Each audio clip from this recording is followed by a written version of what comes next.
സണ്ണി ലിയോണിന്റെ കൂടെ ആർജെ അൽത്താഫ്, നടി മിയയുടെ കൂടെ ആർജെ അൽത്താഫ്, ജയറാമിന്റെ മറ്റേ ഇത് അതിട്.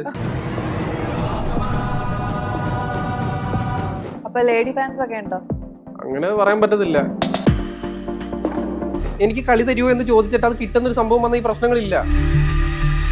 അതിനകത്ത് വന്നിട്ട് ഈ പെണ്ണുങ്ങളാ പറയുന്നത് ആണുങ്ങൾക്ക് സംസാരിക്കാൻ ആളില്ലയോ, ആണുങ്ങൾക്ക് 5 മിനിറ്റ് സംസാരിക്കാൻ എന്തോ ആണുങ്ങൾക്കെല്ലാം മുട്ടി കിടക്കുമോ, കളിച്ച് നടക്കുന്ന പോയി കളിച്ചു, ഒരു പ്രശ്നമില്ല, കോണ്ടോ ഉപയോഗിക്കണമെന്ന് മാത്രമേ ഉള്ളൂ. പക്ഷേ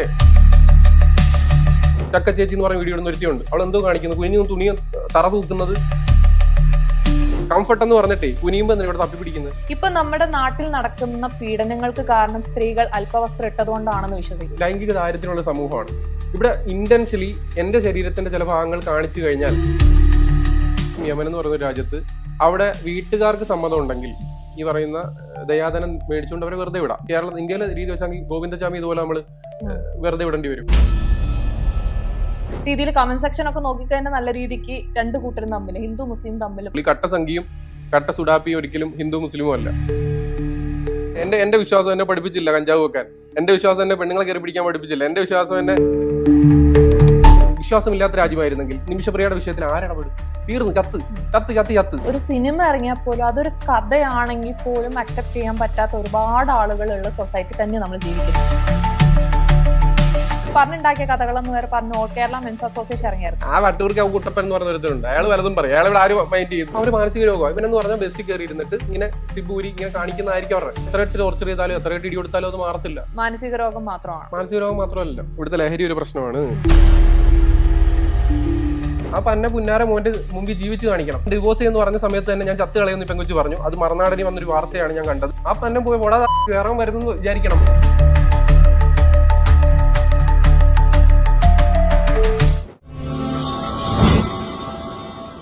This video is powered by Femora Creative Lab, a complete digital marketing solution. ഞാൻ നിങ്ങളുടെ ഷാലു. ഇന്ന് എന്റെ കൂടെ ഉള്ളത് ഉദയനാണ് താരം എന്ന് പറയുന്നത് പോലെ ഇപ്പോൾ താരം അയാളാണ്. യെസ്, വെൽക്കം ചെയ്യാം ആർജെ അൽത്താഫ്. എന്തൊക്കെയുണ്ട് വിശേഷം? സുഖം. ഓക്കെ, എന്റെ ഇൻട്രോ ഒക്കെ ഇഷ്ടപ്പെട്ടോ? അത് വേറൊന്നുമല്ല, ഇപ്പൊ നമ്മള് നോക്കുമ്പോ സണ്ണി ലിയോണിന്റെ കൂടെ ആർജെ അൽത്താഫ്, നടി മിയയുടെ കൂടെ ആർജെ അൽത്താഫ്, ആള് ഭയങ്കര വൈറലായിട്ട് താരമായിട്ട് നിൽക്കുമല്ലേ. അപ്പൊ ഉറപ്പായിട്ടും അതാണ് ഞാൻ ഉദയനാണ് താരം എന്ന് പറയുന്നത്. ജയറാമിന്റെ മറ്റേ ഇത് പാപ്പമാ അതൊക്കെ എഡിറ്റർ ഇട്ടോളും. ഓക്കെ, അപ്പം നമ്മുടെ പുതിയ വിശേഷങ്ങളിലോട്ട് വരാം. എന്തൊക്കെയാണ് പുതിയ വിശേഷം? പുതിയ വിശേഷം സന്തോഷമായിട്ട് പോകുന്നു, ദൈവത്തിന്റെ അനുഗ്രഹങ്ങൾ കൊണ്ട്. പിന്നെ ഇതുപോലത്തെ പരിപാടികളും കാര്യങ്ങളായിട്ട് പോകുന്നു. നമുക്ക് ഗ്രാഫ് കയറി വരുന്നുണ്ട്, ഒരുപാട് സന്തോഷമുണ്ട്. വന്നിടത്തുനിന്ന് ഒത്തിരി മാറ്റമുണ്ട്, ആളുകളുടെ സപ്പോർട്ടും ഉണ്ട്, അതുകൊണ്ട് മാത്രം. പിന്നല്ല, എന്തുകൊണ്ടാണ് പേരിന്റെ മുമ്പിൽ ഒരു ആർജെ വരുന്നത്?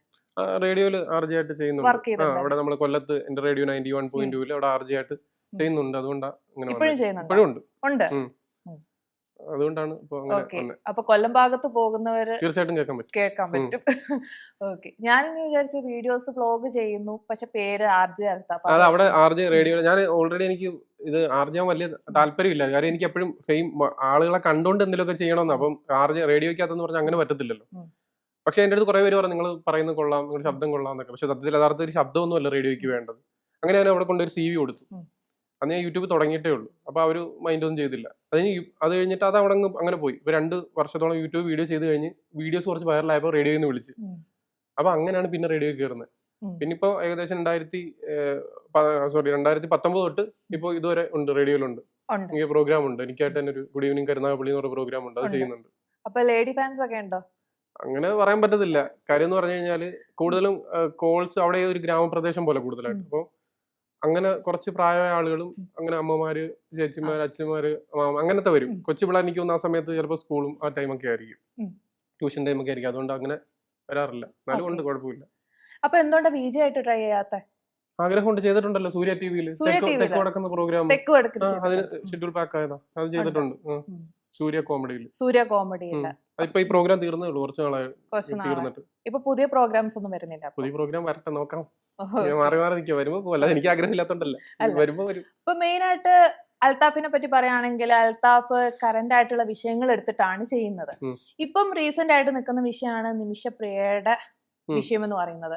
അതിനെ അനുകൂലിക്കുന്നുണ്ടോ അതോ പ്രതികൂലിക്കുന്നുണ്ടോ? അതിനെ അനുകൂലിക്കാൻ പ്രതിക്ക് രണ്ട് ഭാഗമുണ്ട്. ഒന്നെന്ന് പറഞ്ഞു കഴിഞ്ഞാൽ നിമിഷപ്രിയ ചെയ്ത തെറ്റെന്ന് പറഞ്ഞാൽ തെറ്റല്ല ആവത്തില്ല. ചെയ്ത ഏറ്റവും വലിയ തെറ്റ് തന്നെയാണ്. ഇന്ത്യൻ നിയമപ്രകാരം തൂക്കിക്കൊല്ലേണ്ട പരിപാടി തന്നെയാണ്. പക്ഷെ നിൽക്കുന്ന രാജ്യം യമൻ എന്ന് പറയുന്ന രാജ്യത്ത് അവിടെ വീട്ടുകാർക്ക് സമ്മതം ഉണ്ടെങ്കിൽ ഈ പറയുന്ന ദയാധനം മേടിച്ചുകൊണ്ട് അവരെ വെറുതെ വിടാം. അതുള്ളൊരു രാജ്യമായതുകൊണ്ട് മാത്രം. അതല്ലെന്നുണ്ടെങ്കിൽ നാട്ടിൽ ഇന്ത്യയിലെ രീതി വെച്ചാൽ ഗോവിന്ദചാമി ഇതുപോലെ നമ്മൾ വെറുതെ വിടേണ്ടി വരും. അതുപോലെ തന്നെ അതുപോലെ പല ആളുകളും ജോളി ചേച്ചി വെറുതെ വിടേണ്ടി വരും. സൗമ്യല്ല സോറി ഗ്രീഷ്മ വെറുതെ വിടേണ്ടി വരും. അതൊന്നും അംഗീകരിക്കാൻ പറ്റുന്നതല്ല. പക്ഷെ ആ രാജ്യത്തെ നിയമം വെച്ച് ആ വീട്ടുകാർക്ക് ആ ധനം മേടിച്ചുകൊണ്ട് വിടാൻ പറ്റുമെങ്കിൽ അത് വിടാൻ പറ്റുന്നതാണ്. അതുകൊണ്ട് മാത്രം ഞാൻ പറഞ്ഞല്ലോ ആ വിഷയത്തിൽ അങ്ങനെയാണ്. അല്ലാതെ ചെയ്ത തെറ്റല്ലാതാവുന്നില്ല. അവര് നിക്കക്കള്ളിയില്ലാതെ ചെയ്തതാണെങ്കിൽ അവർ അതിനുശേഷം അത് മറയ്ക്കാൻ ശ്രമിച്ചു. ഇത്ര കഷ്ണങ്ങളായ വെട്ടിമുറിക്കാൻ ശ്രമിച്ചു. ചെയ്യാൻ പറ്റത്തില്ല. പക്ഷെ മനുഷ്യനാണ് തെറ്റുപറ്റിപ്പോയി. അവര് പറയുന്ന അവർ വീട്ടുകാർക്ക് ഓക്കെയാണ്. പക്ഷെ വീട്ടുകാർ ഇപ്പോഴും സമ്മതിക്കുന്നില്ല. പ്രശ്നങ്ങൾ എന്തായാലും അത് അങ്ങനെ തന്നെ പോകുമെന്നാണ് പറയുന്നത്. പണിഷ്മെന്റ് ക്യാപിറ്റൽ കൊടുക്കണം എന്ന് തന്നെ പറയുന്നത്. അപ്പം നിമിഷപ്രിയ ഇപ്പൊ രക്ഷിച്ചു കൊണ്ടുവന്നിട്ട് ഇവിടെ വധശിക്ഷ കൊടുത്താലും കുഴപ്പമില്ലെന്നാണ് ഇല്ല, അങ്ങനെ പറ്റത്തില്ലല്ലോ. ആ രാജ്യത്തെ നിയമം അവിടെയല്ല. ഇവിടെ വന്നിട്ട് ഇവിടെ വധശിക്ഷയില്ല. ഇവിടുത്തെ പൗരനൊന്നും ചെയ്തിട്ടില്ലല്ലോ. ആ രാജ്യത്തെ നിയമം അവിടെയാണ്, ഇവിടുത്തെ നിയമം ഇവിടാണ്. അതെ. അപ്പൊ അതിന്റെ അർത്ഥം പുള്ളിക്കാരി തെറ്റ് ചെയ്തിട്ടുണ്ട്, അത് സമ്മതിക്കുന്നു. അത് പുള്ളിക്കാരി സമ്മതിച്ചല്ലോ. പുള്ളിക്കാരുടെ വോയിസ് ക്ലിപ്പിലും കാര്യങ്ങളെല്ലാം വന്നല്ലോ, തെറ്റ് സമ്മതിച്ചു. പക്ഷെ അവിടുത്തെ നിയമപ്രകാരം അങ്ങനെ ഒരു ഓപ്ഷൻ ഉണ്ട്. ആ ഓപ്ഷന് വീട്ടുകാർ സമ്മതിക്കണം. വീട്ടുകാർ സമ്മതിക്കാത്ത അവർക്ക് മാനസികമായ കുറെ കാര്യങ്ങൾ ഉണ്ടായിരിക്കാം. അതിനു വേണ്ടിയിട്ട് പലരും ഫോഴ്സ് കൊടുക്കുന്നുണ്ട്. ഒരു ജീവനല്ലേ, നിങ്ങൾ അത് കളയേണ്ട കാര്യമുണ്ടോ? പക്ഷെ ഇവിടെ ഞാൻ ചോദിക്കുന്ന കാര്യം, എന്തിനാണ് അങ്ങനെ ഒരു കുറ്റകൃത്യം ചെയ്ത ഒരാളെ നമ്മൾ എന്തിനാണ് രക്ഷിച്ചുകൊണ്ടിരുന്നതെന്നാണ് ഞാൻ ചോദിക്കുന്നത്. അങ്ങനെയാണെന്നുണ്ടെങ്കിൽ നമുക്ക് അങ്ങനെയാണ് നമ്മളിപ്പോ ഇന്ത്യൻ രാജ്യത്തുള്ള എല്ലാരും രക്ഷിക്കണം. ഇപ്പൊ കൊലക്കുറ്റം ചെയ്ത എല്ലാരും നമ്മൾ രക്ഷിക്കണം, ആരും ജയിലിൽ കിടത്തണ്ട. അല്ല, ഇവിടുത്തെ നിയമങ്ങൾ വ്യത്യാസമല്ലേ?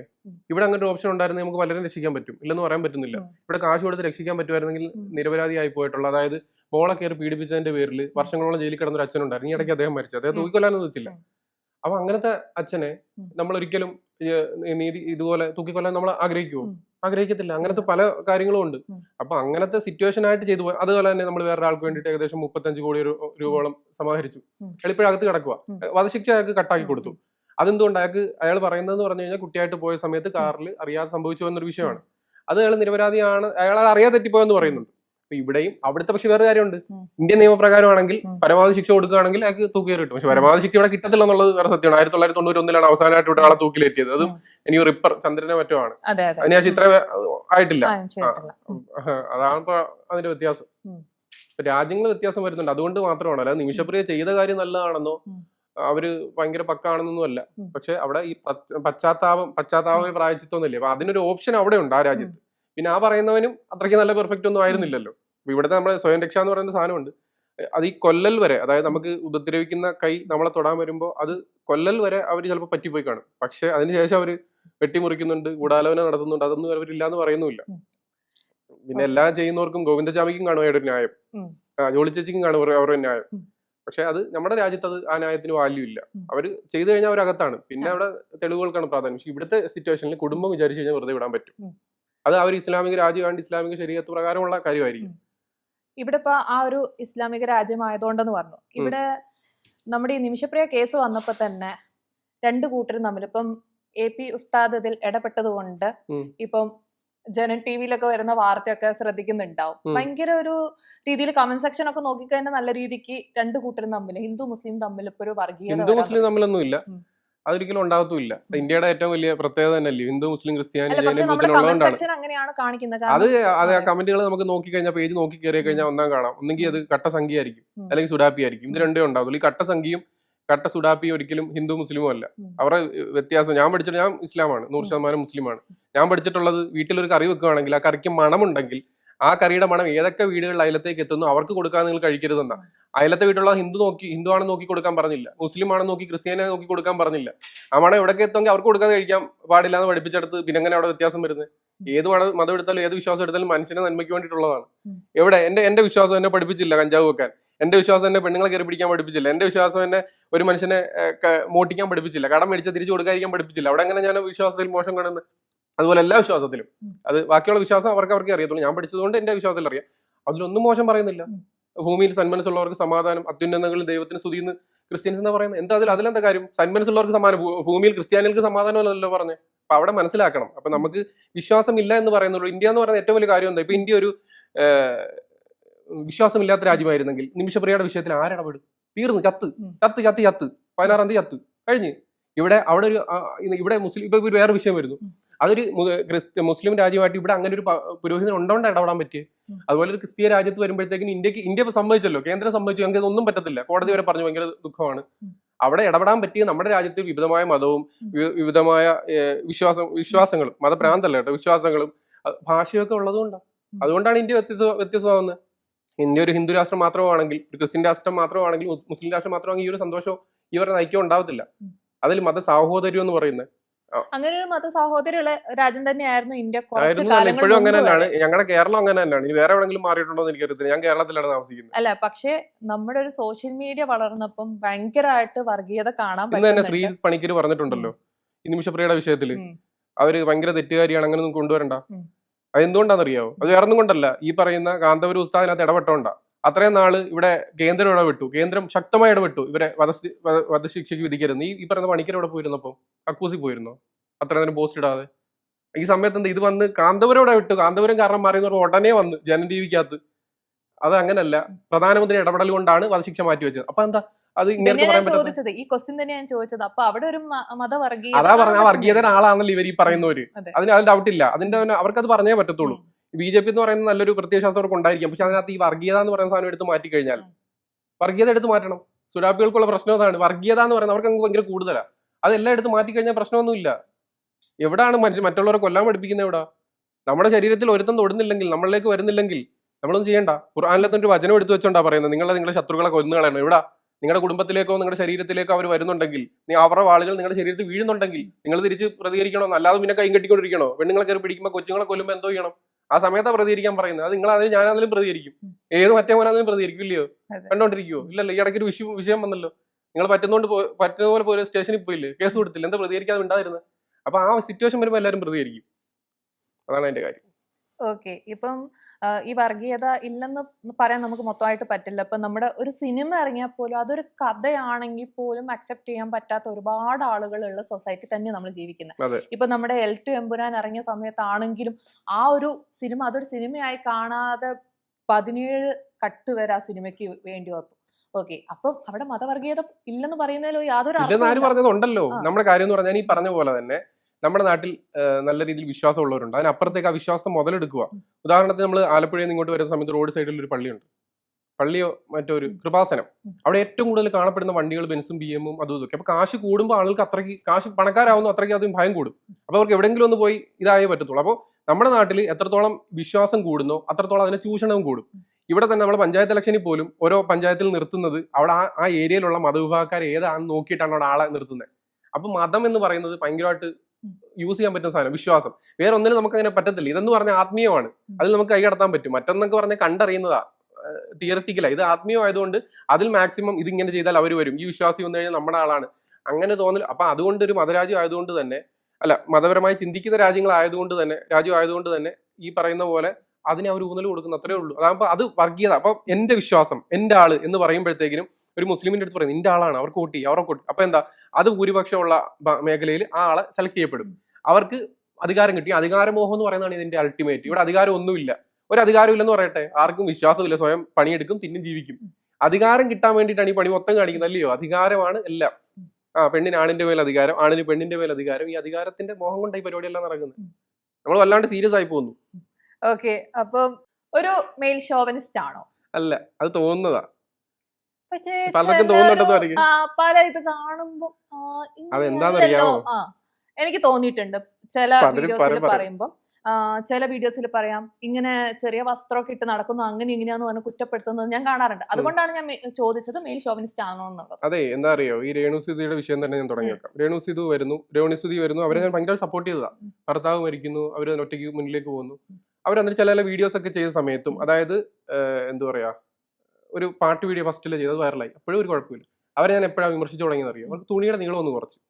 എന്തുകൊണ്ടാന്ന് പറഞ്ഞാൽ സ്ത്രീയുടെ ശരീരം, അതായത് നമ്മുടെ നാട്ടിൽ എന്ന് പറഞ്ഞാൽ ഭൂരിഭാഗം ഒരു വിഭാഗം ആണുങ്ങൾ ഈ പറയുന്ന മറച്ചു വെക്കുന്നതിനെ കാണാൻ, അതായത് ലൈംഗിക ദാരിദ്ര്യമുള്ള സമൂഹമാണ്. ഇവിടെ ഇന്റൻഷ്യലി എന്റെ ശരീരത്തിന്റെ ചില ഭാഗങ്ങൾ കാണിച്ചു കഴിഞ്ഞാൽ ആളുകൾ ശ്രദ്ധിക്കപ്പെടുമെന്ന് ഇന്റൻഷ്യലി ബോധത്തെ വരുന്ന സ്ത്രീകളുണ്ടല്ലോ, ആ സ്ത്രീക്ക് അറിയാം അവൾ കുറച്ച് തുണി ഊരി കഴിഞ്ഞാൽ ആളുകൾ നോക്കും. ഇത് ഇന്റൻഷ്യലി ഇത് കാണിക്കുന്ന കുറെ സ്ത്രീകൾ നമ്മുടെ മലയാളത്തിലുണ്ട്. ചക്ക ചേച്ചി എന്ന് പറഞ്ഞ വീഡിയോ ഇടുന്ന ഒരുത്തിയുണ്ട്. അവൾ എന്തോ കാണിക്കുന്നു, കുഞ്ഞു തുണി തറ തൂക്കുന്നത്, അവൾ എന്തോ ഉദ്ദേശിക്കുന്നത് എല്ലാവർക്കും അറിയാം. അങ്ങനെ പറയാം, അവൾ എന്ന് പറയാം ആ ആൾ അതാണ് കേട്ടോ. അതുപോലെ ചില സ്ത്രീകളുണ്ട്. പിന്നെ അല്ലാതെ എന്റെ സുഹൃത്തുക്കൾ തന്നെ മോഡലിംഗ് ചെയ്യുന്നവരുണ്ട്. അവരുടെ വസ്ത്രധാരണം അതാ, അവരെ കുറ്റപ്പെടുത്തുന്നില്ലല്ലോ. അവരോട് ഡാൻസ് കളിച്ചിട്ടുണ്ട്.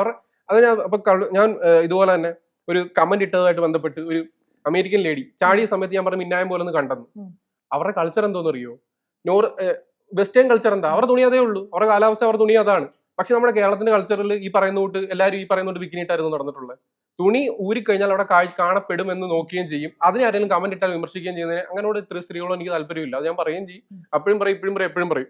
കംഫർട്ട് എന്ന് പറഞ്ഞിട്ടേ കുനിയുമ്പോ എന്തിനാ ഇവിടെ തപ്പി പിടിക്കുന്നത്? അപ്പൊ ആ കംഫർട്ട് ഇല്ലേ? അതാ കുനിയുമ്പോ തപ്പി പിടിക്കാതിരിക്കണം, അപ്പൊ കംഫർട്ട് ഓക്കെ ആവും. അപ്പൊ അതാണ് ആ ഒരു അതിനോടാണ് എനിക്ക് ഇല്ല. അങ്ങനെ അവർക്കതല്ല സത്യത്തിൽ, അവർക്കത് കംഫർട്ടും ഒന്നുമല്ല. പക്ഷെ അത് ഇട്ട് കഴിഞ്ഞാൽ എനിക്ക് നോട്ടം കിട്ടുമെന്ന് തോന്നലുണ്ട്. ഓക്കെ, അതൊക്കെ സമ്മതിക്കണമെങ്കിൽ അതും ഇല്ല. എന്നെ നോക്കാൻ പാടില്ല, കാണാൻ പാടില്ല, ഞങ്ങൾ എന്റെ കംഫർട്ടിന് ഇട്ടതാ. അങ്ങനെയുള്ള സ്ത്രീകളോട് എനിക്കൊരു താല്പര്യമില്ല. അപ്പൊ അങ്ങനെയാണെങ്കിൽ നടിമാരത് ചെയ്യുന്നോണ്ട് ആരെന്താ കുറ്റപ്പെടുത്താതെ? ആര് കുറ്റപ്പെടുത്താതിരിക്കുന്നു? ഈ പറയുന്ന ഐറ്റം ഡാൻസ് തന്നെ ഈ സിനിമയിൽ കൊണ്ടുവരുന്നത് ഒരു ഡാൻസിന് മാത്രം ഒരു പെണ്ണിനെ ഇറക്കുന്നു. എന്തിനു വേണ്ടിയിട്ടാ? അത് അറിയാമല്ലോ, മലയാളികളുടെ ഇടയ്ക്ക് ഒരു ഇതിനെ കൊണ്ട് ഐറ്റം ഡാൻസ് നടത്തുന്നത് എന്തിനാ? എന്നിട്ട് ആ പാട്ട് തന്നെ ആദ്യം ഇറക്കി വിടും.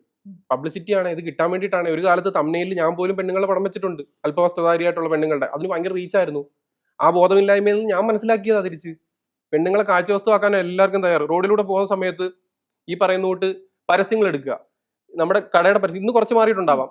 ഈ പരസ്യങ്ങളിൽ മൊത്തം നമുക്ക് 100-ൽ, അതായത് ഞാൻ പോയ സമയത്ത് ഓണത്തിന് ഒരു പടക്കത്തിന്റെ കവർ, ഇതിൽ നിൽക്കുന്നത് മൊത്തം സ്ത്രീ, അത് അല്പവസ്ത്രധാരിയ സ്ത്രീ. റോഡിലൂടെ പോകുമ്പോൾ പൈപ്പിന്റെ പരസ്യം, അതിൽ നിൽക്കുന്ന പെണ്ണ്. അല്പവസ്ത്രം പോട്ടെ, ഞാൻ ചോദിക്കട്ടെ, ആ പൈപ്പ് ഉപയോഗിക്കുന്നത് വീട്ടിൽ ആരൊക്കെയാ? പെണ്ണ് ഉപയോഗിക്കും, ആണ് ഉപയോഗിക്കും, അച്ഛൻ അമ്മ, കുട്ടികൾ ഉപയോഗിക്കും, പടക്കങ്ങളാർ ഉപയോഗിക്കും. എന്തുകൊണ്ട് ഇത് യൂസ് ചെയ്യുന്നത്? അത് ഇന്റൻഷൻ അറിയാം സ്ത്രീക്ക് ഇത്. എന്നിട്ട് ഇത് പെണ്ണുങ്ങൾക്ക് അറിയാം, പക്ഷെ അവരെ പറയുന്നത് എന്താ? സ്ത്രീ എല്ലാത്തിന്റെയും ഇതാണ്, സ്ത്രീ ബോൾഡാണ്. സത്യത്തിൽ വിൽക്കുക സ്ത്രീ അവിടെ ഇട്ട്. ഈ സ്ത്രീ ഇത് മനസ്സിലാക്കുന്നില്ല. അമേരിക്കൻ കമ്പനിയുടെ അല്ലെങ്കിൽ പുറത്തുള്ള കമ്പനികളുടെ തുണി വിൽക്കാനായിട്ട് അവരുടെ തുണി ഇങ്ങോട്ട് ഇറക്കും. എന്നിട്ട് പറയും, പെണ്ണെ നീ തുണി ഇടാതെ നടക്കുന്ന നിനക്ക് ഏറ്റവും വലിയ സ്വാതന്ത്ര്യം കേട്ടോ, നിന്റെ ശരീരം മറ്റുള്ളവർ കാണുന്ന സ്വാതന്ത്ര്യം എന്ന് പറഞ്ഞു കൊടുക്കും. അപ്പോൾ ശരി, എന്റെ ശരീരം കാണട്ടെ. അങ്ങനല്ല, പെണ്ണിന്റെ ശരീരം കാണിക്കാം, അവർക്ക് ഇഷ്ടമുള്ളവരെ കാണിക്കുന്ന അവരുടെ സ്വാതന്ത്ര്യം. നാട്ടുകാരെ മൊത്തം കാണിക്കുന്ന നല്ല സ്വാതന്ത്ര്യം എന്ന് എനിക്ക് തോന്നുന്നില്ല. നമ്മുടെ ശരീരം നമ്മുടെ അവകാശം എന്ന് പറയുന്നില്ലേ? നമ്മുടെ ശരീരം ആരൊക്കെ കാണിക്കണമല്ലോ നമ്മുടെ അവകാശം, തുറന്നു വലത്ത് കാണിക്കുന്ന അവകാശമായിട്ട് എനിക്ക് തോന്നുന്നില്ല. എന്റെ മാത്രം ഒപ്പീനിയൻ ആണ്, ആർക്കെങ്കിലും അത് ആ രീതിയിൽ എടുക്കാം. ഓക്കെ, ഇപ്പം സണ്ണി ലിയോൺ എന്ന് പറയുന്ന വ്യക്തി വന്ന പരിപാടിക്ക് പോയിട്ടുണ്ടായിരുന്നു. സണ്ണി ലിയോണിന്റെ കാര്യത്തിൽ ഓട്ടോമാറ്റിക്കലി തന്നെ പറയാം, അവരുടെ വസ്ത്രധാരണം, അവരുടെ രീതികളോ പറയുകയാണെങ്കിൽ ഞാൻ ഇപ്പോഴേ പറയുന്നു, അവർ വെസ്റ്റേൺ രീതി വന്നവരാണ്. ഇപ്പോഴും ജീവിക്കുന്ന അവർ നോർത്തേൺ അവിടുത്തെ രീതിയിലാണ്. അവരുടെ തന്നെ കാര്യം പറയാം, അവർ ഫോണിൽ അഭിനയിച്ചിട്ടുള്ള ആളാണ്. അന്ന് അവിടെ വന്ന സമയത്ത് അവരുടെ രഞ്ജിനി ഹരിദാസ് ഒരു കാര്യം പറയുന്നുണ്ട്, മലയാളം പറയാം നിങ്ങൾ ഈ RK വെഡിങ് മാളിന്റെ ഉദ്ഘാടനത്തിന് വന്നു മലയാളം പറയുമ്പോൾ ഈ പറയുന്ന സണ്ണി ലിയോൺ പറയുന്ന ഒരു കാര്യമാണ്, വൾഗർ ഒന്നും എന്നോട് പറയരുത്, മോശമൊന്നും എന്നോട് പറയരുത് മലയാളത്തിൽ. അപ്പൊ അവർക്ക് അത്രയും അവർ കൺസേൺ ആണ്. അവർ അങ്ങനെ ഒരു ജീവിതം ജീവിച്ചു എന്ന് പറഞ്ഞിട്ട് തിരിച്ചു വന്നിട്ട് അവരിപ്പോ മാറിയില്ലേ? മാറ്റം എല്ലാ മനുഷ്യർക്കും ഉണ്ടാവുന്നുണ്ട്. അപ്പൊ അത് പിന്നെ ഈ വസ്ത്രധാരത്തിന്റെ അവരുടെ രീതി അത് തന്നെയാണ്. ഞാൻ പറഞ്ഞില്ല, ഞാൻ ഇപ്പോഴും ചിന്തിക്കും, നമ്മളെന്തിനാ അനുകരിക്കാൻ നോക്കുന്നത്? അങ്ങോട്ട് ചിലതൊക്കെ നമുക്ക് അനുകരിക്കും, ഒരു രീതി വരെ നമ്മളെല്ലാം അനുകരിക്കുന്നുണ്ട്. പക്ഷെ ആ അനുകരണം നമ്മളുടെ ചില കാര്യങ്ങളെ മറ്റുള്ളവരിൽ നോട്ടീസ് ചെയ്യാനാണെന്നുള്ള വെച്ചിട്ടാണ് ഈ പ്രശ്നം വരുന്നത്. അതാണ് ഞാനിപ്പോ നോക്കിക്കോ, നിങ്ങൾ ഇവിടെ ഇരിക്കുന്ന ഞാൻ ഇത്രയുള്ള ഒരു നിക്കറും ഇട്ട് ഞാൻ ഒരു ബ്രാ ഇട്ടുകൊണ്ട് വന്നിരുന്നു കഴിഞ്ഞാൽ എല്ലാവരും നാളെ വിമർശിക്കും. എന്തുകൊണ്ട്? എന്റെ വസ്ത്ര സ്വാതന്ത്ര്യമല്ലേ, അവകാശം. എനിക്ക് തന്നെ അറിയാം വൾഗറാണത്, അങ്ങനെ തന്നെയാണ്. അത് ഞാൻ സമ്മതിക്കത്തില്ല. എന്റെ അവകാശം എന്റെ ഇതെന്നും പറഞ്ഞ് ഞാൻ വന്നിരുന്നെങ്കിരുന്നാലോ? അത് അണക്കാണ്, അത് ഓർവൊക്കെയാണ്, അതിലൊരു സംശയമില്ല. അതിന് അത് മറച്ചു വെച്ചുകൊണ്ട് കാണാൻ വേണ്ടിട്ട് പറയുന്നവരോട് വലിക്കാൻ പറയാം, അത്രേ ഉള്ളൂ. എന്റെ ഇടുങ്ങിയ ചിന്താഗതിയാ, അത് മതി, പ്രശ്നമില്ല. പക്ഷെ ആ ചിന്താഗതി എനിക്ക് പ്രശ്നമൊന്നുമില്ല, എന്റെ കുടുംബത്തിൽ പ്രശ്നമൊന്നുമില്ല, ഞാൻ സംസാരിക്കുന്ന ഒരു പ്രശ്നമില്ല, ഞാൻ ഒരു പെണ്ണിനെ കയറി പിടിക്കാൻ ചെല്ലുന്നില്ല.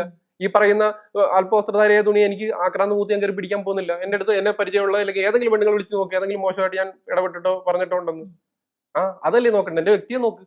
അല്ലാതെ നമ്മൾ പുറമെ എല്ലാം പറഞ്ഞ് തുറന്നു വലത്തിയിട്ടൊന്നും നടന്നത് അവർക്ക് കാണണ്ടേ? ഇപ്പൊ എല്ലാ പെണ്ണുങ്ങളും അടച്ചുകൊണ്ട് നടന്ന് അങ്ങനെ കാണും. അപ്പൊ ഈ സണ്ണി ലിയോന്റെ കേസ് തന്നെ വരാം. ഈ സണ്ണി ലിയോൺ എന്ന് പറയുന്ന ആളെ അക്ക എന്ന് വിളിച്ച് നടക്കുന്ന മലയാളികൾ തന്നെയാണ് ഇതുപോലെ അല്പവസ്ത്രധാരികളായിട്ടുള്ള ആളുകളെ കുറ്റപ്പെടുത്തുന്നത്. ഇതൊരു വിരോധാഭാസകരമായിട്ട് തോന്നിയിട്ടില്ലേ? ഇല്ല, അക്ക എന്ന് വിളിച്ച് നടക്കുന്ന സ്നേഹം കൊണ്ട് നമ്മൾ ഈ ചേച്ചി എന്നുള്ളതല്ലേ, സണ്ണി ചേച്ചി എന്ന് വിളിക്കും. എനിക്ക് തോന്നുന്നു അവര് ഈ മേഖല വിട്ടതിന് ശേഷമാണ് കൂടുതലായിട്ട് അവരെ ആളുകൾ ഇഷ്ടപ്പെടുന്നത്. നമ്മളെന്താ അവര് കുട്ടികളെ എടുത്ത് വളർത്തിയ കാര്യം പറയാത്തത്? അതിനെപ്പറ്റിയാണ് നമ്മൾ സംസാരിക്കാത്തത്. അവർ ചെയ്യുന്ന ചാരിറ്റിയെ പറ്റി സംസാരിക്കാത്തത് എന്താണ്? അവർ ചെയ്യുന്ന നല്ല കാര്യത്തെ പറ്റി സംസാരിക്കാത്തത് എന്താണ്? അപ്പം ഇപ്പോഴും ആ കാര്യത്തിലേക്ക് എല്ലാവരും പോവുക. രാത്രി ഈ പറയുന്ന പോലെ ഞാൻ തന്നെ വീഡിയോയിൽ ഇട്ടു, പകല് അക്ക എന്ന് പറയുന്ന ഒരു രാത്രി പോയിട്ട് അവരുടെ മറ്റേ വീഡിയോ സെർച്ച് ചെയ്യുമെന്ന്. അങ്ങനെയുള്ളവരുണ്ടായിരിക്കാം. പക്ഷെ ആ കാലഘട്ടം മാറിയല്ലോ, മാറ്റം ഇല്ലാത്ത ഒരു കാണൂല, എല്ലാത്തിനും മാറ്റം വരും. അപ്പൊ മാറ്റത്തെ നമുക്ക് പറ്റുന്നെങ്കിൽ അക്സെപ്റ്റ് ചെയ്യാം. വേടന്റെ വിഷയത്തിൽ തന്നെ അയാൾ ലഹരി ഉപയോഗിച്ചു. അപ്പോൾ അദ്ദേഹം ലഹരി ഉപയോഗിച്ചിട്ട് അദ്ദേഹത്തിന് നമുക്ക് ഏറ്റവും കൂടുതൽ ഇഷ്ടം തോന്നി, എനിക്ക് ഇഷ്ടം തോന്നുന്ന കാര്യം എന്ന് പറഞ്ഞാൽ അദ്ദേഹം പറഞ്ഞു, ഞാൻ ഉപയോഗിച്ചത് ശരിയാണ്, ഇനി ഉപയോഗിക്കത്തില്ല, ഉപയോഗിക്കാതിരിക്കാൻ ശ്രമിക്കാം. ആ മാറ്റത്തെ നമ്മൾ അംഗീകരിക്കണം. അതുപോലെ അങ്ങനെ അംഗീകരിച്ചവരാണ് നമ്മൾ. അതേപോലെ തന്നെ എന്താ പറയാ, ഷൈൻ ടോം ചാക്കോ, അദ്ദേഹം മാറി വന്നപ്പോൾ മാറ്റം നമുക്ക് ഫീൽ ചെയ്യുകയും അംഗീകരിക്കാൻ തയ്യാറാവുന്നവരാണ് നമ്മൾ അംഗീകരിക്കാൻ പറ്റുന്നത്. വേറെ ചില കാര്യങ്ങളുണ്ട്, പെഡോഫൈൽസ് അതുപോലത്തെ ചില വിഷയങ്ങളുണ്ട്, അതൊന്നും നമുക്ക് അംഗീകരിക്കാൻ ചിലപ്പോൾ പറ്റില്ല, അവർ മാറത്തില്ല, അതങ്ങനെ കുറവാണ്. അത് ചില മാനസിക വിഷയങ്ങളാണ്, സിബൂരി കാണിക്കുന്നവന്മാർ ബസ് വെച്ച്, അതൊക്കെ എന്ന് പറഞ്ഞാൽ ഒരു പക്ഷേ ചികിത്സ കൊണ്ട് മാത്രമേ മാറൂ. ഇവിടെ വന്നപ്പോഴാണ് സവാദിന്റെ വിഷയം ഇപ്പം രണ്ടാമതും പിടിക്കപ്പെട്ടു. ആ സമയത്ത് തുടക്കത്തിൽ പിടിക്കപ്പെട്ടപ്പം മസ്താനിയുടെ വസ്ത്രധാരണ കൊണ്ടാണ് അങ്ങനെയൊക്കെ ഇതായത്, മസ്താനി അങ്ങനെ നടക്കുന്ന ഒരു പെണ്ണായത് കൊണ്ടാണ് മസ്താനി പറഞ്ഞുണ്ടാക്കിയ കഥകളെന്ന് വരെ പറഞ്ഞു ഓൾ കേരള മെൻസ് അസോസിയേഷൻ ഇറങ്ങിയായിരുന്നു. ആ വട്ടൂർക്ക് കുട്ടപ്പൻ എന്ന് പറഞ്ഞ ഒരുത്തരുണ്ട്, അയാൾ വലതും പറയും, അയാൾ ഇവിടെ ആരും മൈൻഡ് ചെയ്യുന്നു. ഓൾ കേരള മെൻസ് അസോസിയേഷൻ എന്നല്ല, ഓൾ കേരള അയാളുടെ അസോസിയേഷൻ എന്ന് പറയണം. ഞങ്ങൾ മെൻസ്, ഞങ്ങൾക്കൊന്നും അയാൾ അതിനകത്തൊന്നും ഇല്ല. അതുകൊണ്ട് അയാളെന്ന് പറയുന്നത് നോക്കണം. മാത്രമല്ല ഇപ്പൊ ഒരു തുണി, ഇപ്പൊ ഞാൻ പറയുന്നത് വസ്ത്രധാരണത്തിനായി ഞാൻ പറയുന്നത് കുറയ്ക്കരുത്, പക്ഷെ ഒരു പെണ്ണിന്റെ മുമ്പിൽ തുണിയില്ലാതെ നിന്നാൽ പോലും അവളെ ഞാൻ മോശമായിട്ട് പെരുമാറാതിരിക്കില്ല, അത് എന്റെ കൺട്രോൾ ആയിരിക്കണം. അത് മറ്റേത് അവരുടെ രീതിയാണ് ഞാൻ പറയുന്നത്, അവർക്ക് എങ്ങനെ നടക്കാന്നുള്ളത്. പക്ഷെ ഞാൻ പറയുന്നത് നമ്മുടേതായ ഒരു കൾച്ചറൽ മാന്യത എന്ന് പറയുമ്പോൾ ഇവിടെ ഇപ്പുറത്ത് അവൻ എങ്ങനെ വന്നിരുന്നാലും തൊടാതിരിക്കൽ എന്റെ കൺട്രോളാ. അതില്ലാതെ അവൻ കയറി ഞാൻ പറയട്ടെ, അവൻ ഇപ്പോഴും എനിക്ക് തോന്നുന്നത് മാനസിക രോഗം തന്നെ. അത് നമുക്ക് ജയിലിൽ പിടിച്ചോണ്ട് മാറത്തില്ല. കാര്യം എന്ന് പറഞ്ഞു കഴിഞ്ഞാൽ നമുക്ക് ഇച്ചിരി ബോധമുള്ള ഒരാൾക്ക് ഒരു തവണ ഇങ്ങനെ ചെയ്യാനേ നമുക്ക് പറ്റത്തില്ല. ഈ പറയുന്ന മസ്താനി തന്നെ വന്ന് പറയുന്നുണ്ട് അതിന് ശേഷവും പലരുമായിട്ട് ഇങ്ങനത്തെ അനുഭവം ഇവന്റെ ഉണ്ടായെന്ന്. അപ്പൊ അവര് മാനസിക രോഗമാണ്. ഇവനെന്ന് പറഞ്ഞാൽ ബസ്സിൽ കയറി ഇരുന്നിട്ട് ഇങ്ങനെ സിബൂരി ഇങ്ങനെ കാണിക്കുന്നതായിരിക്കും അവരുടെ എക്സിബിഷനിസം എന്ന് പറയുന്ന ഒരു പരിപാടി ഉണ്ട്. അതായത് നമ്മുടെ ഒരു നടന്റെ മകൻ, അയാൾ നടനാ, കൊച്ചു കുട്ടികൾ റോഡിൽ കൂടെ പോകുമ്പോൾ ഇയാൾക്ക് ഇതിന് ഊരി ഇതാണ്, അത് അവരുടെ മാനസിക രോഗമാണ്. അത് പലമാതിരി വിഷയങ്ങളുണ്ട്. ശവത്തെ ഇന്ന് ഞാൻ തന്നെ ഉണ്ട് 100 സ്ത്രീകളെ ഉപയോഗിച്ച് മരിച്ച സ്ത്രീകളെ, അതിൽ കുട്ടികളും ഉണ്ട്. അയാളുടെ ഞാൻ വാർത്ത കണ്ടു. അതെന്ന് പറഞ്ഞ ഒരു മാനസികപരമായിട്ടൊരു കാര്യമാണ്. അതൊക്കെ ചികിത്സയിലൂടെ മാറത്തുള്ളൂ. അത് നമ്മൾ അവരെ എത്ര ഇട്ട് ടോർച്ചർ ചെയ്താലും എത്ര ഇട്ട് ഇടി കൊടുത്താലും അത് മാറത്തില്ല. അതിന് അങ്ങനത്തെ ചികിത്സകളാണ് കൊടുക്കുന്നത്. അതിന് അവർ തന്നെ തയ്യാറാവുകയും കൂടെ വേണം. അതിന് നമ്മുടെ സമൂഹം കുറച്ചുകൂടെ മാറണം അതിന് വേണ്ടിയിട്ട്. ഓക്കെ, ഇപ്പം അൽത്താഫ് പറഞ്ഞ കേസ്, ഇപ്പം അല്പവസ്ത്രം ധരിക്കുന്ന സ്ത്രീകളോട് യോജിപ്പില്ല എന്ന് തന്നെ പറഞ്ഞു. ഇപ്പൊ നമ്മുടെ നാട്ടിൽ നടക്കുന്ന പീഡനങ്ങൾക്ക് കാരണം സ്ത്രീകൾ അല്പവസ്ത്രം ഇട്ടതുകൊണ്ടാണെന്ന് വിശ്വസിക്കുന്നു? ഇല്ല, പ്രശ്നം തീർന്നല്ലോ. ഇല്ല, പിന്നെ എന്തായിരിക്കും കാരണം? കാരണം ഇത് തന്നെ, മാനസിക രോഗം മാത്രമാണ്. മാനസിക രോഗം മാത്രമല്ല, ഇവിടുത്തെ ലഹരി ഒരു പ്രശ്നമാണ്. ലഹരി നല്ല രീതിയിൽ ഒഴുകുന്നില്ലേ? അപ്പൊ ഈ പറയുന്ന നമ്മൾ എടുക്കാം, നമുക്ക് നിർഭയ വിഷയത്തിൽ ഓടുന്ന ബസ്സിൽ പെൺകുട്ടിക്ക് അനുഭവം ഏർപ്പെട്ടു. അതിൽ പ്രായപൂർത്തിയാവാത്തവനാണ് ഏറ്റവും ക്രൂരമായിട്ട് ആ പെൺകുട്ടിയുടെ ലൈംഗിക അവയവത്തിൽ പോലും കമ്പി കുത്തി അതൊക്കെ ചെയ്യുന്ന പറയുന്നു. അവൻ ലഹരി ഉപയോഗിച്ചിട്ടുണ്ടായിരുന്നു. ഗോവിന്ദചാമി ലഹരി ഉപയോഗിച്ചിട്ടുണ്ടായിരുന്നു. അപ്പോൾ അങ്ങനെ എടുത്തു പറയേണ്ട വിഷയങ്ങളെല്ലാം ഈ മദ്യവും ലഹരിയോ ഉള്ളിൽ എത്തിയിട്ടുണ്ട്. അപ്പൊ അതൊരു പരിധി വരെ നമുക്ക് മാറ്റാൻ പറ്റണം. മദ്യം ഇവിടെ കേരളത്തിൽ കൊടുത്തുകൊണ്ടിരിക്കുന്നുണ്ട്. ഞാൻ പറഞ്ഞത് ഇതൊരു മരുന്ന് പോലെ കുറച്ച് അളവിൽ ഇവിടെ പട്ടാളക്കാർക്കെല്ലാം കൊടുക്കുന്നതാണ്. പക്ഷെ അതിനെ കൺട്രോൾ ഇല്ലാതെ അകത്തിലേക്ക് പോകുന്നുണ്ട്. ഇപ്പൊ ലഹരി അതാണെന്നറിയാലോ, അതിനെ പൊടിയിലോട്ടൊക്കെ പോയി, വലിയ വലിയ പൊടികളാണ്. അപ്പം അതൊരു വലിയ പ്രശ്നമാണ്. മനുഷ്യൻ നമുക്ക് നമ്മുടേതായ ഒരു രീതി, അപ്പൊ നമ്മുടെ മനുഷ്യനെ ഒരു ക്രിയേറ്റ് ചെയ്ത് വെച്ചേക്കുന്ന ഒരു എല്ലാം ഒരു കറക്റ്റ് അളവ് പോലില്ല. ഇതിന് അപ്പുറത്തേക്ക് ലഹരി എത്തുമ്പോഴത്തേക്കും നമ്മുടെ കൺട്രോൾ എല്ലാം അങ്ങോട്ടും ഇങ്ങോട്ട് മാറുമല്ലേ. അതൊരു പ്രശ്നമാണ്.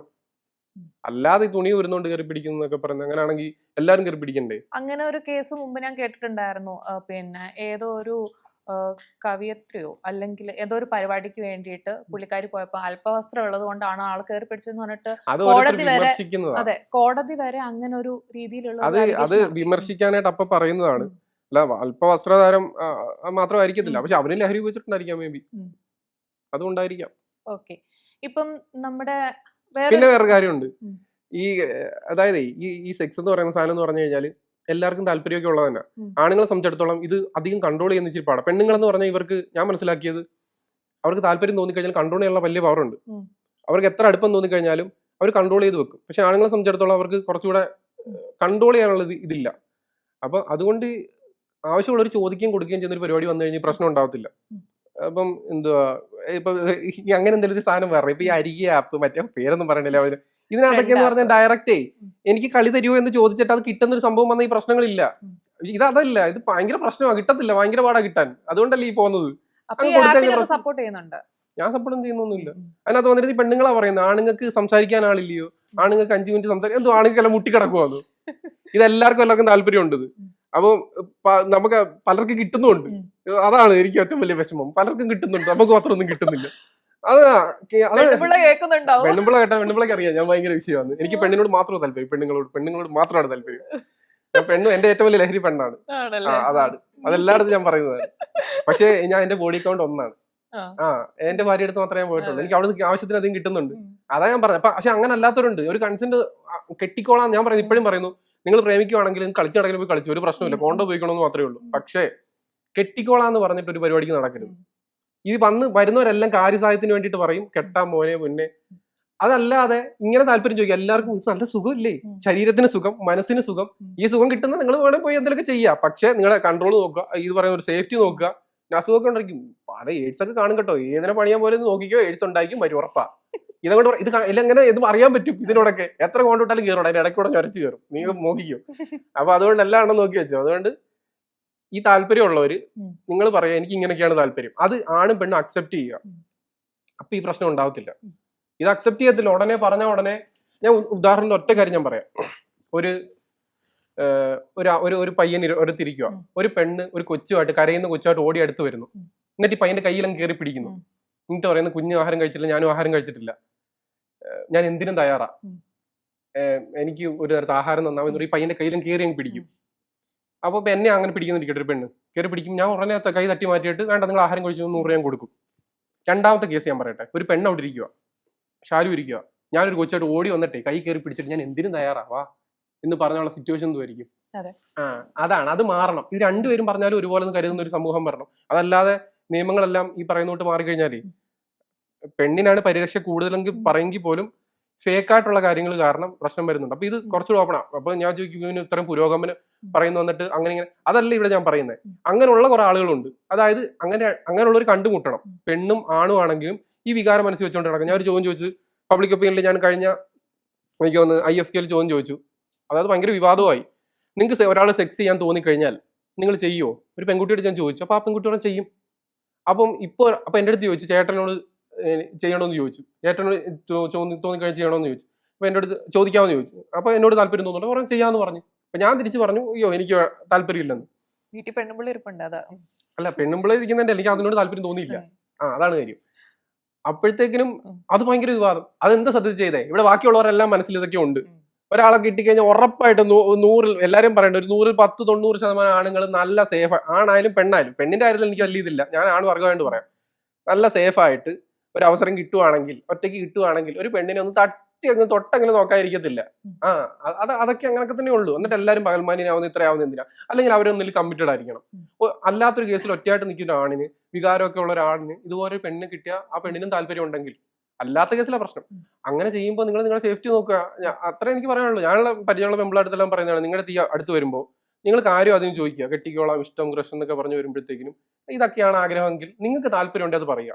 അപ്പൊ ഗുണമെന്ന് പറഞ്ഞാൽ അവൻ അത് അക്സെപ്റ്റ് ചെയ്യുന്ന രീതിയിൽ രണ്ടുപേരും മാറിയാൽ ഓക്കെ, ഈ പെണ്ണിന് ശല്യം ചെയ്യണ്ട, അടുത്ത ആളടുത്ത് പോവാം. അവിടെ താല്പര്യം ഉണ്ടെങ്കിൽ നിൽക്കാൻ പോവാം. അങ്ങനെ വന്നു കഴിഞ്ഞാൽ ഒരു പീഡനം ഇവിടെ നടക്കത്തില്ല. കാര്യം അതിനുള്ള ആളുകളുണ്ട് ഇവിടെ. അങ്ങനെ താല്പര്യമുള്ള പെണ്ണുങ്ങളും ഉണ്ട്, അങ്ങനെ താല്പര്യം ആണുങ്ങളും ഉണ്ട്. അത് മനസ്സിലാക്കുക എന്നുള്ളതേ ഉള്ളൂ. എനിക്ക് ഈ വിഷയത്തിൽ സംസാരിക്കാൻ മടിയൊന്നുമില്ല. കാര്യം ഒരുപാട് കോളുകൾ വരുന്നുണ്ട്, ആണും പെണ്ണും വിളിച്ച് പറയുന്നുണ്ട്. പെൺകുട്ടികൾ ഏറ്റവും കൂടുതൽ എന്നെ കോൾ ചെയ്യും. നിങ്ങൾ പറഞ്ഞില്ലേ ഞാൻ മെയിൽ ഷോവിനിസ്റ്റും ഒത്തിരി പെൺപിള്ളേർ വിളിച്ച് പറയും. ഇവരെല്ലാം പറയുന്നത് ചേട്ടാ ഞാൻ 5 വർഷത്തെ പ്രേമം, 7 വർഷത്തെ പ്രേമം, 2 വർഷത്തെ പ്രേമം, അവനെ തേച്ചിട്ട് ഇട്ടിട്ടു. ഞാൻ ചോദിച്ചു പരിപാടി നടന്നു. അത്രയുള്ള പരിപാടി. ഇതിനുവേണ്ടി അവന്മാർ വരുന്നേ. അത് ഇനി ഇത് നോക്കിയിട്ട് കാര്യമില്ല. ഞാൻ പറയാം, ആ സമയത്തൊക്കെ നമുക്ക് ഓരോ പോയിന്റ്സ് കാണിച്ചു, അച്ഛനമ്മമാരോ ടീച്ചേഴ്സോ അല്ലെ നമ്മുടെ സഹോദരങ്ങൾ ആരെങ്കിലും കാണിച്ചില്ല ഇത് ശരിയാവത്തില്ല ഈ ബന്ധം. അപ്പോഴൊക്കെ നമുക്ക് ഭയങ്കര ഇതാ. പക്ഷെ ഒരു കാര്യം നടന്ന് പരിപാടി കഴിയുമ്പോഴത്തേനും പതുക്കെ അകലും പോവും. ആദ്യമേ ഇതൊക്കെ മനസ്സിലാക്കി വെച്ചിട്ടുണ്ടെങ്കിൽ കൊടുക്കാൻ പറ്റുമെങ്കിൽ കൊടുക്കുക, ഇല്ലെന്നുണ്ടെങ്കിൽ അവിടെ വെച്ച് പറയാ സ്റ്റോപ്പ് ചെയ്യാം, നമുക്ക് ശരിയാവത്തില്ലെന്ന് പറയാം. അപ്പൊ ആ ബന്ധമെങ്കിലും നിലനിൽക്കും. അല്ലെങ്കിൽ അത് തന്നെ പോകും, മൊത്തത്തിൽ പോത്തല്ലേ ഉള്ളൂ. ഇപ്പോഴത്തെ 2K കിഡ്സിന്റെ ഇടയിൽ ലിവിങ് ടുഗദർ, സിറ്റുവേഷൻഷിപ്പ്, എന്തൊക്കെയോ ഷിപ്പുകളുണ്ട്.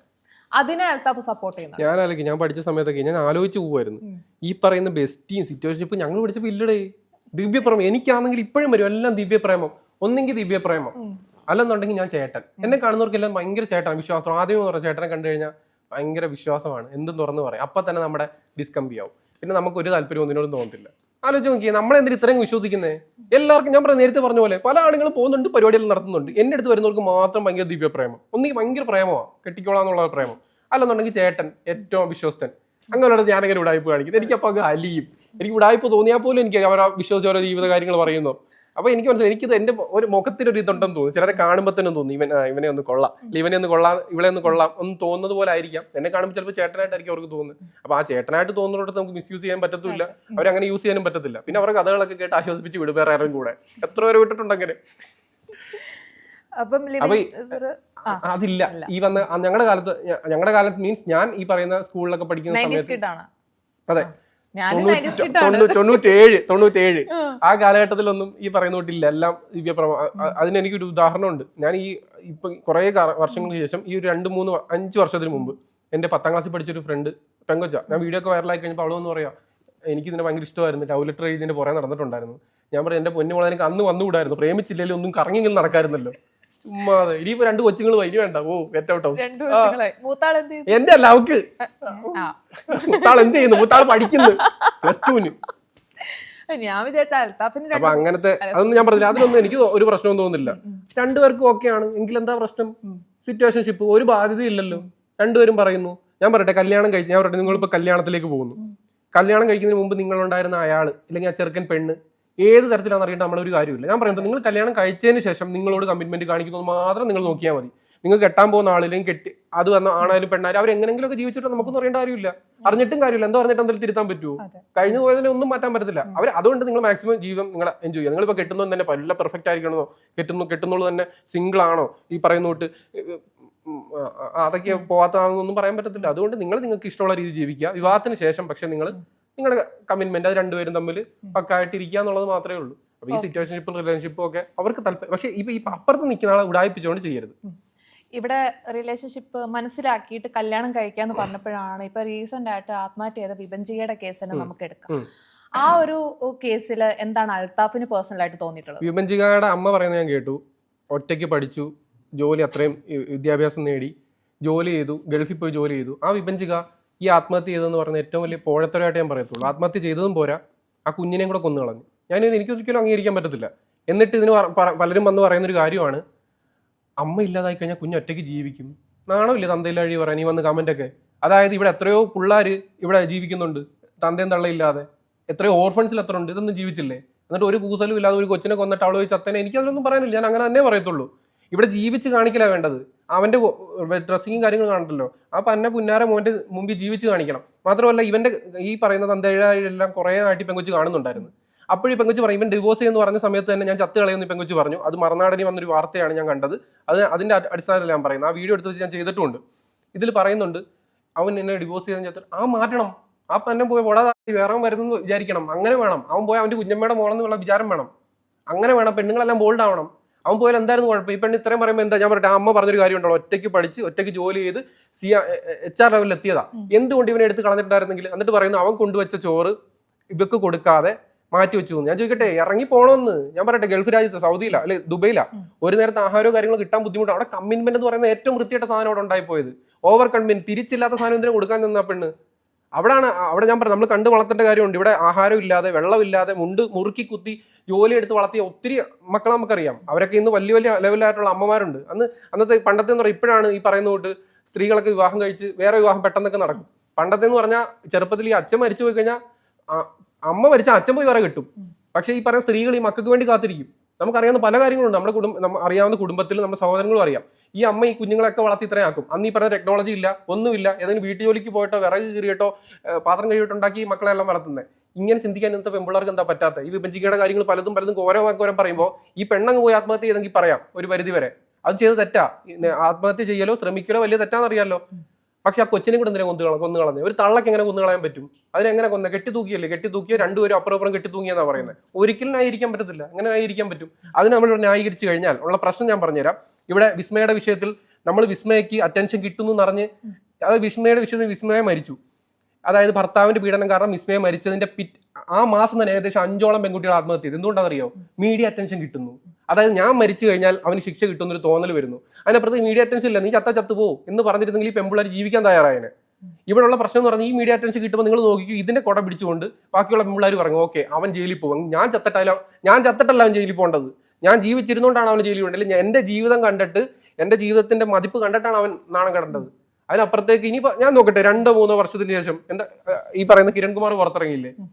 ശിക്ഷ ഇപ്പം താൽക്കാലിക കിട്ടി, ശിക്ഷ തട്ടിപ്പോവും. നോക്കിക്കോ, 2-3 വർഷത്തിനുള്ളിൽ അവന്റെ ശിക്ഷ പൂർണ്ണമായിട്ട് മാറ്റുകയും ചെയ്യും. അവൻ തിരിച്ച് ഈ പറയുന്ന ജോലി തിരിച്ചും കയറും.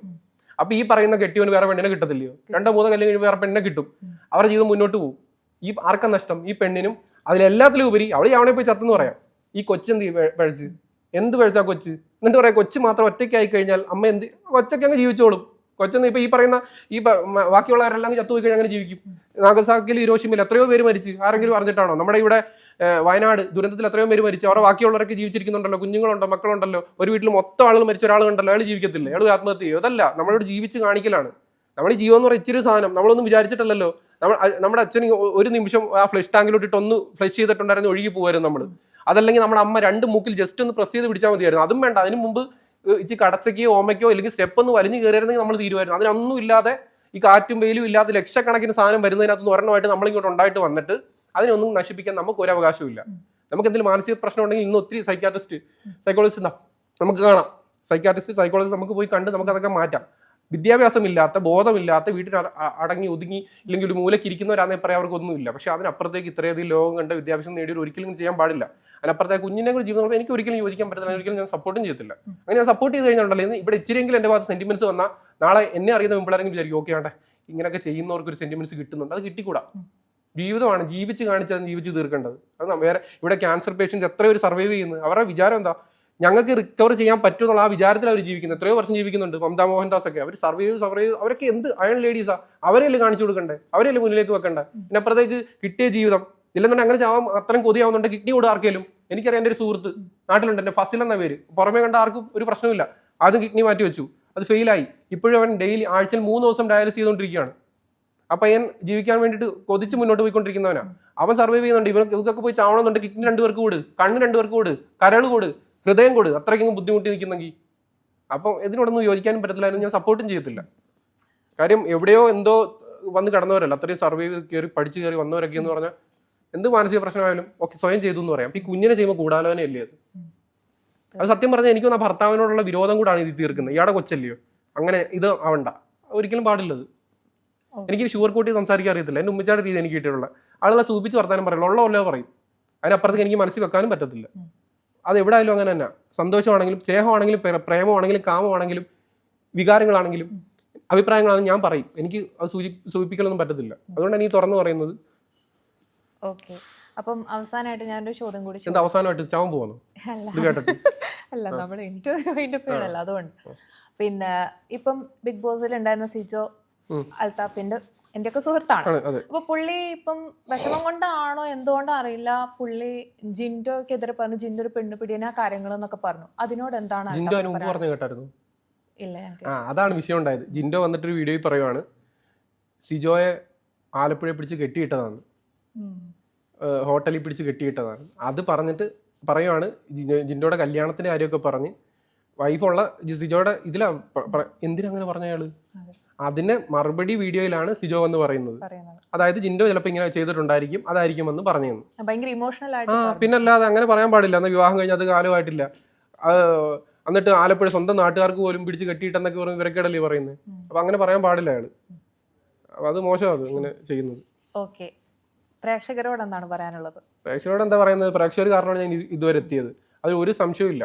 എനിക്ക് ഓരോ പൈസ കിട്ടുന്നുണ്ടെങ്കിലും എനിക്ക് അത്യാവശ്യം കാശ് കിട്ടുന്നുണ്ട്. പ്രൊമോഷനിൽ ഇത് പറഞ്ഞപ്പോഴത്തേക്കിനും അന്ന് ഇന്റർവ്യൂ വരുന്ന സമയം തന്നെ ഷാലുവിനോട് ചോദിച്ചു കിടന്നു കൊടുത്തിട്ടാണോ പ്രൊമോഷൻ കിട്ടുന്നതെന്ന്. എനിക്ക് ആഗ്രഹമുണ്ട് കിടന്നു കൊടുക്കാൻ, പക്ഷെ വരണ്ടേ ആരെങ്കിലും ഒക്കെ. അപ്പൊ ഞാൻ തിരിച്ചൊരു ചോദ്യം ചോദിക്കേണ്ടി വരും. അത് ഇപ്പൊ പെണ്ണുങ്ങളാക്കിയ വിവാദമായി പോകും, അതുകൊണ്ട് ചോദിക്കുന്നില്ല കേട്ടോ. കിടന്നു തന്നുകൊണ്ടാണ് ഇന്റർവ്യൂവിന് വന്നത്, ചിലപ്പോൾ ഞാൻ തിരിച്ചു ചോദിക്കേണ്ടി വരും. വന്നോ? അല്ലല്ലോ കൊടു കൈ വേണ്ട, എന്നിട്ട് തൊട്ടെന്ന് പറയും. ഈടാ അങ്ങനെ പോലും തൊടാൻ താല്പര്യമില്ലാത്ത കേട്ടോ, അതിന്റെ അപ്പൊ വെറുത്ത് പോയി. അപ്പൊ അത് ഞാൻ കിടന്ന് കൊടുത്തിട്ടല്ല കേട്ടോ എനിക്ക് ഇന്റർവ്യൂ കിട്ടുന്നത്. അത് കട്ട് ചെയ്തും കളയല്ല കേട്ടോ.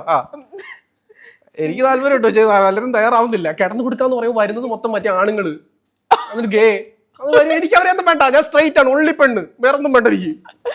തൽക്കാലം പറഞ്ഞ ഉള്ളത് കൊണ്ട് വേണ്ട കേട്ടോ, ഡോണ്ട്.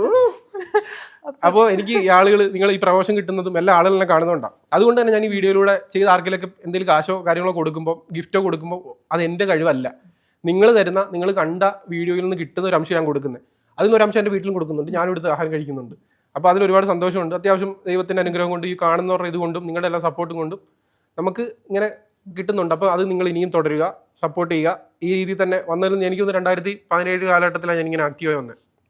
അന്നോട്ട് ഇന്ന് വരെ ഓരോ പടി നമുക്ക് കയറാൻ പറ്റുന്നുണ്ട്. സോഷ്യലി കുറച്ച് വിഷയങ്ങൾ ഇടപെടാൻ പറ്റിയിട്ടുണ്ട്. കപ്പിൾ സ്വാപ്പിംഗ് പോലത്തെ വിഷയം കേരളത്തിൽ 5 പേർ അറസ്റ്റിലാവാൻ കാര്യം അത് ഞാനാണ് പുറത്തു കൊണ്ടുവന്നത്.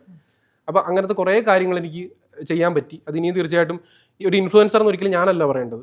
മറ്റുള്ളവർ നമ്മളെ കണ്ടിട്ട് അവരിൽ ഇൻഫ്ലുവൻസ് ചെയ്യപ്പെടുമ്പോഴേ ഇൻഫ്ലുവൻസർ എന്ന് പറയേണ്ടത്. അപ്പം ഇപ്പോൾ ഈ മെയിൽ ഷോവനിസ്റ്റ് എന്ന് പറഞ്ഞ പോലെ അതങ്ങനെ പറയാൻ കാര്യം എന്ന് പറഞ്ഞാൽ ഞാൻ എപ്പോഴും പറയുന്നത് സ്ത്രീ അങ്ങനെ ഏറ്റവും റെസ്പെക്റ്റോടെ കാണുന്നതാണ്. പുരുഷനെക്കാട്ടി കൂടുതൽ ഞാൻ സ്ത്രീയെ റെസ്പെക്ട്. കാരണം എൻ്റെ വീട്ടിൽ വാപ്പ ഗൾഫിലായിരുന്നു, എനിക്ക് 2 സഹോദരിമാരും എൻ്റെ ഉമ്മയും ഉണ്ടായിരുന്നു. ഇവരുടെ ഇമോഷൻസ് മൊത്തം കണ്ടാൽ ഞാൻ വളർന്നത്. അപ്പോൾ എനിക്കറിയാം ഏറ്റവും അധികം സ്ത്രീകൾ എന്നെ ഞങ്ങളുടെ വാപ്പിച്ച ഗൾഫിലാകുമ്പോഴും കിട്ടുന്ന വരുമാനം മാസം കിട്ടുന്ന എന്തോ ഉണ്ടെങ്കിലും അത് കൃത്യമായി തരികയും അത് കൃത്യമായി കണക്ക് കൂട്ടി ചെയ്യുന്ന ഉമ്മച്ച കുടുംബം കൊണ്ടുപോയിക്കൊണ്ടിരുന്നത്. അപ്പോൾ അത്രത്തോളം ആ ഉമ്മ ആ വീട്ടിൽ എഫേർട്ട് എടുക്കുന്നുണ്ടെന്നും അവരുടെ ബുദ്ധിമുട്ടുകളും അവരുടെ മാസം ഉണ്ടാകുന്ന അവരുടെ വേദനകളും കാര്യങ്ങളും എല്ലാം കണ്ടു വളർന്ന ആളാണ് ഞാൻ. അപ്പോൾ അതുകൊണ്ട് സ്ത്രീ ഒരിക്കലും ഒരു വിൽപ്പന ചരക്കാക്കരുതെന്നുള്ള ആഗ്രഹത്തിൽ പറയുകയാണ്. പക്ഷേ സ്ത്രീ എല്ലാം തുറന്നു കാണിക്കേണ്ടവളും എല്ലാം സമൂഹത്തിൽ പങ്കുവെക്കേണ്ടവളും ആണെന്നൊരു ബോധം ഇഞ്ചക്ട് ചെയ്ത് വെച്ചു കൊടുക്കുക. പെണ്ണ് വീട്ടിൽ ഉള്ളിൽ കയറി ഇരുന്ന് കഴിഞ്ഞാൽ ഒരിക്കലും ഇവിടെ ബിസിനസ്സുകൾ വല്ലതും നടക്കത്തില്ല, പ്രൊമോഷൻസ് വല്ലതും നടക്കത്തില്ല. നമുക്ക് നോക്കി ചിന്തിച്ചാൽ മനസ്സിലാവും. പക്ഷെ അതിനെ പുറത്ത് ചാടിക്കണം. ഈ പറയുന്ന പുറത്ത് ചാടിച്ചാൽ മാത്രമേ അതിനകത്തുള്ള പലതും എടുക്കാൻ പറ്റൂ. തേനീച്ചക്കൂട്ടിന് പുറത്ത് പോയാലേ തേനെടുക്കാൻ പറ്റത്തുള്ളൂ. അപ്പോൾ അതാണ് ഇവിടെ പലരും ചെയ്തുകൊണ്ടിരിക്കുന്നത്. അതിന് എനിക്ക് പറയാൻ അങ്ങനെ എനിക്ക് ഇതാക്കാൻ പറ്റത്തില്ല. അകത്തും വരണം പുറത്തും പോകണം, അത്രയേ ഉള്ളൂ. എന്നാലേ അവിടെ ഗുണം ഉണ്ടാകത്തുള്ളൂ. അപ്പോൾ അത് മാത്രം മനസ്സിലാക്കുന്നു, അല്ലാതെ മെയിൻ ഷോനസ്റ്റോ കാര്യങ്ങളോ അല്ല. അപ്പം ഞാൻ പറഞ്ഞില്ല, ഇല്ലെങ്കിൽ പിന്നെ ഞാൻ പകൽമാന്യനായിരിക്കണം. ഇങ്ങനെ പറഞ്ഞിട്ട് അങ്ങനല്ല, ഞാൻ തുറന്ന് പറയലാണ്. അങ്ങനെ അല്ലെങ്കിൽ ഞാൻ ആരും എതിർക്കാത്തവരായിരിക്കണം. അങ്ങനെ ഒരു കൾച്ചറിൽ വന്നവരാണെങ്കിൽ പലരും അങ്ങനെ ഡ്രസ്സിങ് നടക്കുമ്പോൾ ഞാൻ പറയും അത് അങ്ങനത്തെ കൾച്ചറിൽ വന്നവരാ. ഇപ്പം മുംബൈയിലോ ഡൽഹിയിലൊക്കെ വളർന്നു വന്നൊരു ലേഡിയാണ്, അവരുടെ കൾച്ചർ അതാ. പക്ഷെ ഞാൻ കേരളത്തിൽ നമ്മൾ ചുരിദാറോ സാരിയോ പട്ടുപാവാടയോ ഒക്കെ കൊടുത്ത് വന്നൊരു പെൺകുട്ടി പെട്ടെന്ന് ഒരു ദിവസം ബിക്കിനി ഇട്ടുകൊണ്ടൊരു പരിപാടിക്ക് വരുന്നു. അപ്പോൾ അത് ഞാൻ ആലോചിക്കുമ്പോൾ അത് കൃത്യമായി ആ അറ്റൻഷൻ കിട്ടുക എന്നുള്ളത് തന്നെ. പക്ഷെ അതിനെ നമ്മൾ ചൂണ്ടിക്കാണിക്കുമ്പോൾ നമ്മളിങ്ങനെ ഷോണിസ്റ്റാവും. അതേ പറയാനുള്ളൂ എന്നും പറഞ്ഞിട്ട് അതാണ് പറയാനുള്ളത്. ഇനി എന്തെങ്കിലും പറയണ്ടോ എന്നോട്? ഇനിയൊന്നും പറയാനില്ല. അപ്പൊ ഇത്രയും പറഞ്ഞതിനോട് മറത്തിൽ ഇറങ്ങി പോടാത്. ഫണ്ണാക്കാന്ന് വിചാരിച്ചു വന്നിട്ട് മൊത്തം സീരിയസ് ആക്കി വിട്ടു. അല്ല, ഞാൻ സീരിയസ് ആയി പോയി, എനിക്ക് ഫണ്ട് വരുന്നില്ല, എന്താ അറിഞ്ഞൂടാ. അപ്പൊ എന്തായാലും ഇത്രയും നേരം ഞങ്ങളുടെ കൂടെ സഹകരിച്ചതിന് ഒത്തിരി നന്ദി. നന്ദി, നമസ്കാരം.